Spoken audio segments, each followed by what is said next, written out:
Esta es Colombia y estos son los problemas de Colombia.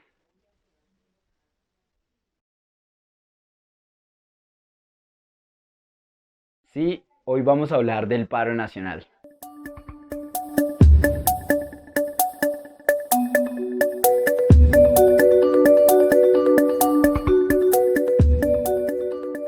Hola, buenas. Hola gente de internet, Yo soy Sergio. y yo soy Iván. Bueno, seguramente todos los sectores sociales que nos hemos venido movilizando y hemos tratado de mantener vigente el paro nacional, tenemos mucho descontento e infinidad de reclamos. Sin embargo, y con el ánimo de hacer transversal toda esta indignación y todo este descontento, hemos decidido tomar las principales banderas que han condicionado este paro nacional y las vamos a desarrollar un poco más. El país que tendremos será el que estemos dispuestos a construir. Empezamos.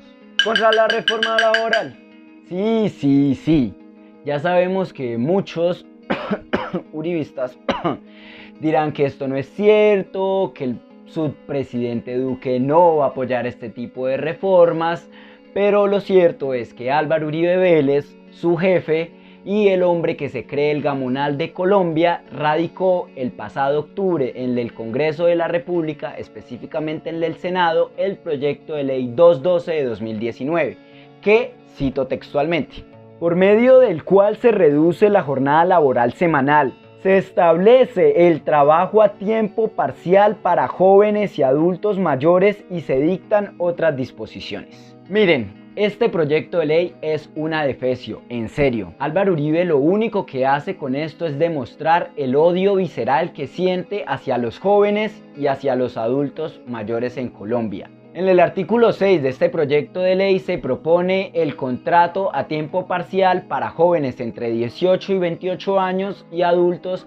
entre 57 y 62 años. Es decir, se aprueba el pago por horas. Miren, si un empleador con las condiciones indignas laborales que hay en Colombia a hoy puede contratar a una persona, con este pago por horas podría bien contratar a dos personas.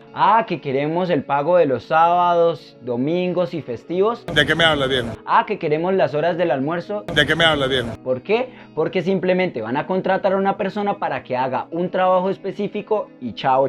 Es decir, adiós jornada completa. Las condiciones laborales en Colombia son pésimas. Tenemos casi un récord histórico de desempleo de 2 dígitos y los más afectados con este proyecto de ley vamos a ser los jóvenes, quienes vamos a tener aún más pauperizadas las condiciones laborales que, como ya lo había dicho, son indignas. Ahora, el pago de la seguridad social también sería por horas. Yo quiero hacerles una pregunta a ustedes en mayúscula y con negrita. ¿A qué horas vamos a reunir 1.300 semanas que se necesitan actualmente en Colombia para pensionarse por vejez? Las 4.25 semanas que actualmente cobijan a un mes, pues adiós, porque serán meses de tener 1-2 semanas cotizadas. ¿En qué momento vamos a pensionarnos los jóvenes?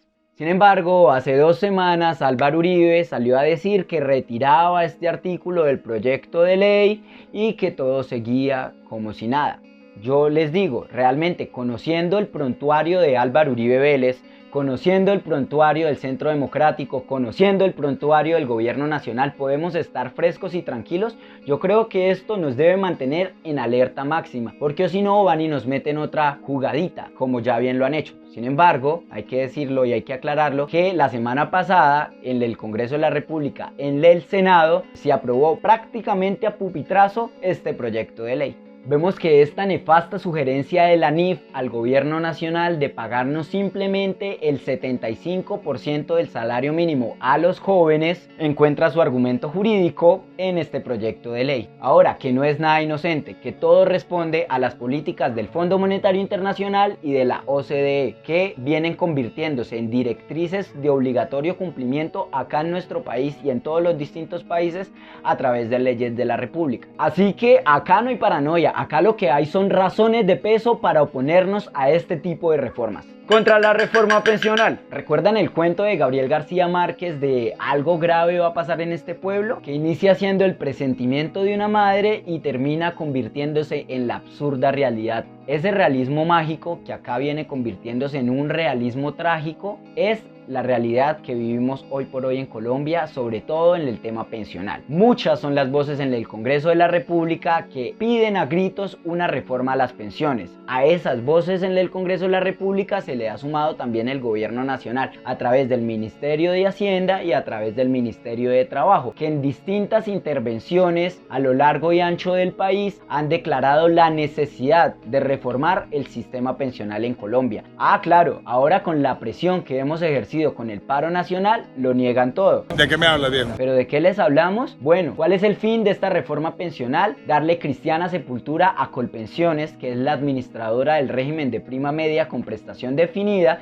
es decir, la administradora del Fondo de Pensiones Público de Colombia. ¿Sabían ustedes que el 80% de las pensiones en Colombia son administradas por fondos de pensiones privados? Sí, el señor Sarmiento Angulo sigue estableciendo las leyes de las pensiones en Colombia. De por sí las condiciones para la vejez en Colombia son bastante indignas, pero de esto y del sistema pensional ya hablaremos un poco más a detalle en un próximo video. También para que estemos pilas con toda esta oleada de privatizaciones que se vienen a lo largo y ancho del mundo, sobre todo lo público. Ah, y a esto se me olvidaba. A esto tenemos que sumarle BEPS, beneficios económicos periódicos, que nos lo quieren poner como camisa de fuerza para no pensionar a la gente, para indemnizarla sin intereses. En serio, ¿a ustedes les parece bien que un abuelito, un cuchito de 70 años reciba 60.000 pesos cada 2 meses? Ay no, en serio, coma mucha Por la defensa de la protesta social. A pesar de ser un derecho constitucional, el gobierno nacional se ha empeñado en deslegitimar absolutamente la protesta social. Se ha valido de declaraciones envalentonadas del exministro de Defensa hablando de vándalos, de vagos, de infiltrados y cuanta cosa se le ocurre para evitar que nosotros salgamos a las calles. También sus amigotes del Centro Democrático, esos que le hacen los mandados en el Congreso. En octubre de este año, el senador Juan Diego Gómez del Partido Conservador Colombiano dijo que ya tenía listo un proyecto de ley estatutaria en el que, valiéndose de 1000 eufemismos, lo único que buscaba era regular la protesta social hasta asfixiar. Distintas voces desde el gobierno se sumaron a apoyarla, como el anteriormente mencionado exministro de Defensa, la vicepresidenta Marta Lucía Ramírez y los voceros de las bancadas del gobierno en el Congreso. Sí, Duque. Sabemos que las protestas las prefieren los domingos, pero el domingo las calles colapsaron de miles y millones de personas manifestándose en contra de su gobierno. Pero prefieres que sean artísticas y creativas. Pero fueron conciertos llenos de indignación y esperanza, la esperanza que nosotros aún no perdemos por cambiar este país. Pero nada, lo que quiere el gobierno y lo que quieren todos sus secuaces es que nosotros no protestemos, que no salgamos a las calles y que si lo hacemos, lo hagamos por el andén. Pero se equivocan. Seguiremos con gritos, arengas y cacerolas rompiendo con esa normalidad que nos continúa matando. El pueblo lo dice y tiene la razón. Primero lo primero, salud y educación. Por el cumplimiento de los acuerdos. Y acá podríamos hacer moñona con el montón de incumplimientos por parte del gobierno nacional. ¿Qué cumplimientos estamos exigiendo? Primero, el cumplimiento del acuerdo de paz firmado entre el Estado colombiano y las antiguas FARC-EP. Estamos cansados de ver las cifras paupérrimas de implementación de los acuerdos. Estamos cansados de llorar a líderes y lideresas sociales asesinados todos los días, incluso también defensores de derechos humanos. Vamos a seguir marchando, vamos a seguir saliendo a las calles a exigir la paz que como colombianos nos merecemos. No vamos a permitir que se sigan perpetuando estas políticas guerreristas del gobierno de Iván Duque. ¿Pero qué otros acuerdos estamos exigiendo que se cumplan? Los acuerdos con FECODE, los acuerdos con los trabajadores estatales y los acuerdos con los estudiantes. Acá precisamente quiero hacer un pequeño paréntesis conociendo de primera mano las diferencias que hay entre organizaciones y plataformas estudiantiles, específicamente entre la CRES y la UNES. Este paro no las va a resolver, pero si no logramos exigirle de manera innegociable al gobierno nacional que cumpla con los acuerdos pactados y firmados el año pasado para que haga realidad eso que en el papel quedó escrito, va a encontrar un movimiento estudiantil heterogéneo, sí, pero débil, y terminarán no solo privatizando la educación superior pública, sino también asesinando el pensamiento crítico. Finalmente, también le estamos exigiendo el cumplimiento de los compromisos pactados con los indígenas y con el agro. De estos últimos realmente seguimos esperando que los campesinos se unan. Esto es por y con ustedes también. Pilas pues. Por último, y no menos importante en este resumen ejecutivo, contra la corrupción. Lo de los 50 billones que se roban al año en corrupción ya debe saberles a cacho. Pero párenle bolas a estos datos para que no queden en abstracto. El juicio fiscal a Reficar, 17 billones. Los sobrecostos de Hidroituango, 3.8 billones. La demanda de Odebrecht contra Colombia, 3.6 billones, con supuestas obras terminadas. El proyecto Chirajara, incluyendo el derrumbe del puente y 9 muertos, 3,3 billones. La inversión en el túnel de la línea, 2.2 billones. Y el desfalco en el carrusel de la contratación, 2 billones. Podría seguir, pero no, que esto sea suficiente para salir a las calles y protestar en contra de los corruptos. Porque este dinero debería estar invirtiéndose en política social, salud, pensión, trabajo, transporte. Lamentablemente se ha quedado en el bolsillo de las ratas.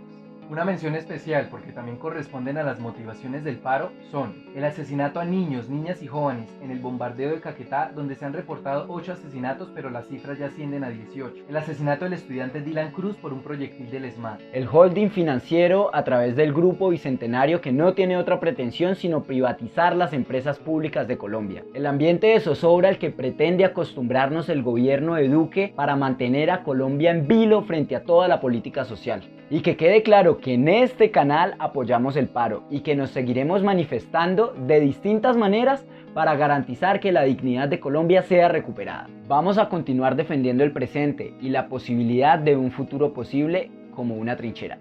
¿Hacen silencio o los callamos? A parar para avanzar, ¡viva el paro nacional! Desde La Dosis, apoyamos y acompañamos las justas reivindicaciones del movimiento feminista, del movimiento ambientalista y del movimiento LGBTI. Toda nuestra solidaridad en sus movilizaciones. Si te gustó nuestro video, te invitamos a compartirlo y a pinchar el like. Recuerda suscribirte y activar la campanita de notificaciones. Subiremos contenido nuevo cada semana.